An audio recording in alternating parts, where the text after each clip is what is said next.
La Corée du Sud en proie à des incendies destructeurs. Plus d'une dizaine d'incendies se sont déclarés au cours des 5 derniers jours en Corée du Sud, coupant les routes et les lignes de communication. Jusque-là, 37 000 personnes ont dû évacuer en urgence, 27 personnes ont été tuées et des dizaines d'autres blessées. Un bilan qui risque de s'alourdir encore dans les prochains jours.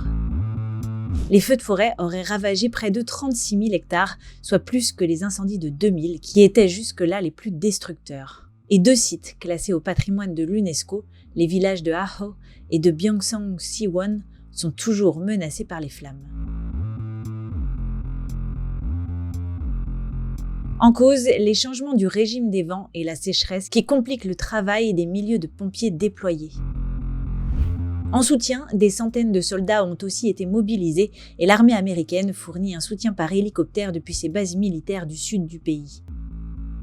Nous ne pouvons pas dire que c'est uniquement dû au changement climatique, mais il affecte directement et indirectement les changements que nous connaissons actuellement. C'est un fait incontestable, a expliqué auprès de l'AFP Ye San-wook, professeur de climatologie à l'université Hanyang de Séoul. 2024 a été l'année la plus chaude jamais enregistrée en Corée du Sud, avec une température annuelle moyenne de 14,5 degrés, 2 degrés de plus que la moyenne des 30 années précédentes.